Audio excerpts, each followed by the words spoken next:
Hello, this is a video in response to a question that was asked to me by a user, Lisa H, that I frequently talk with on and on the Paul Begley chat through YouTube.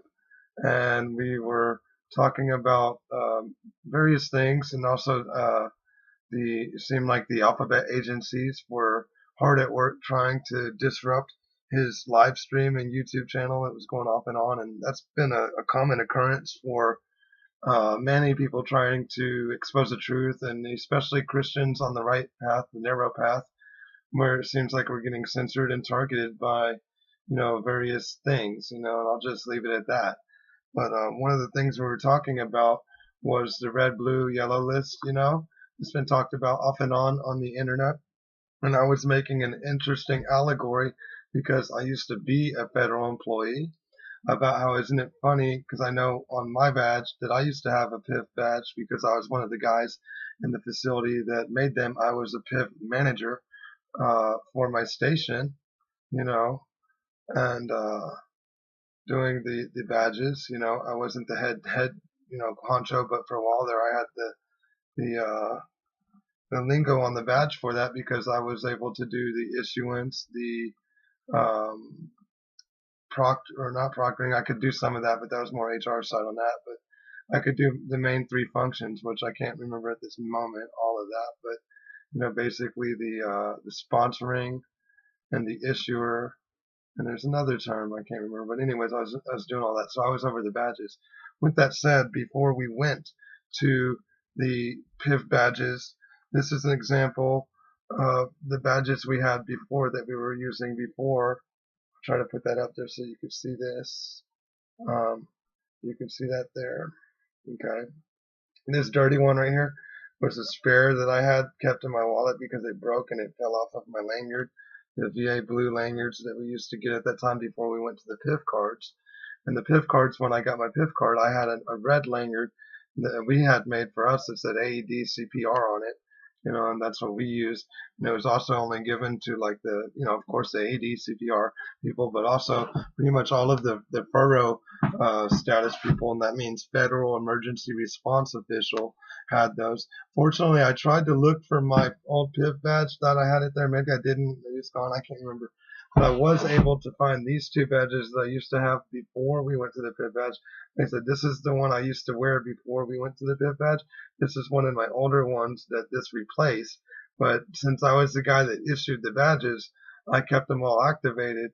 So that way, like if I got locked out of the facility or had to come in odd hours, I could use this to access the loading dock with my master key as well, to do that for the things I had to do in my duties at that time for the Veterans Benefits Administration and the Houston Regional Office. These are, let me make this very clear. I made sure all of this was deactivated, okay, before I left the VA. I'll make that very clear. These are deactivated, okay. And then they did work in conjunction with our PIV system because when I made that, we were involved in the upgrading of the new system to go to PIPS 201 compliance, which I just looked on the internet, and apparently they're on a PIPS 201-2 now. So they're updating constantly on this stuff. But we did it to where our system was backwards compatible with these HID cards, was what this is, and then also with the biometric PIV cards and the non-PIV flash cards that we would make. So I'm sorry to you on Lisa H that I couldn't find my old PIV badge, but just to go to show, I will try to add some links. I did a little looking around, and I did find links very easily just typing up PIV color code on badges and things of that, and you can just click under images to see the images, and you'll see exactly what I was talking about like that, or you can even click on that NIST link that I showed to the NASA agency on the Paul Begley's.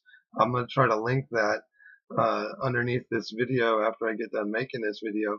Never done that yet. This will be my third video, so bear with me. I'll try to figure out how to link the websites underneath the video, see how that works out. But you could see that. And what we were talking about was the analogy was, back to the red, blue, yellow list, that a lot of civilians think, and it probably is true, and I was told among people I knew a long time back in the government sector that I was pretty much guaranteed to be on the red list, especially since the views that I had, even though I was a government employee at the time.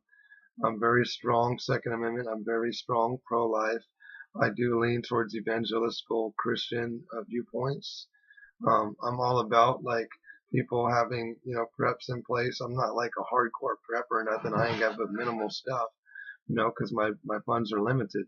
But and unfortunately, those are the kinds of things that get you on these watch lists with the ABC agencies in this country and other countries nowadays.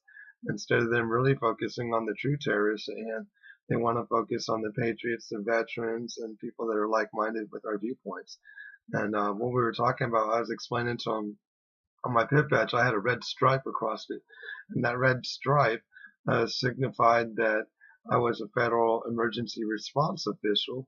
And I see now on the new cards, after looking at a document through the NIST, that the PIPS 201-2, that they changed the red stripe to a white header, so it's not even noticeable, and that the FERO official is on the footers, which there was a footer before, but apparently they've done away with the red stripe and gone to a white, and they just go with the footer that's on the bottom of the badge. So I don't know if they did that because of kind of like what we were talking about, how it's funny how I was telling them it's funny how red stripe on a government badge, at least when I was in and was doing them, dictated that you were essential personnel, and it's funny how on the civilian side of things, as far as the red, blue, yellow list go, the red was always mentioned as the one for immediate roundup and execution or death. So we were just like making light and laughing at the fact that, on the government side, red means essential employee, and on the civilian side, red means, you're going to get rounded up and put to death. So that's where we were going with this. And once again, Lisa H., sorry I couldn't find my PIV badge, but hey, at least I was able to find these badges here, and you can see there, hopefully, where it shows, where I worked at. Okay. And I don't think I'm breaking any disclosures or anything like that. Like I said, all of this stuff you can find freely on the internet. These badges we made obsolete like almost like, I don't know, at least 2 years ago, at least, before I even left. I just kept these because, if we were having a glitch with our PIV system, we had our system to where I could piggyback off the HIT, so at least I could get access because I was an emergency personnel. And there's times when we'd have to come to the building early or later, or just be doing different things with construction contractors and so forth. And so this was a blessing. And then with the master key to be able to get into the areas that we needed to get into, So that's that. And that's about all I had for this. And like I said, I'm going to try to put the links for you, Lisa H., and anyone else that's interested in looking at that, just to get you a little bit more knowledge on something, And y'all have a good day. And God bless you. Amen.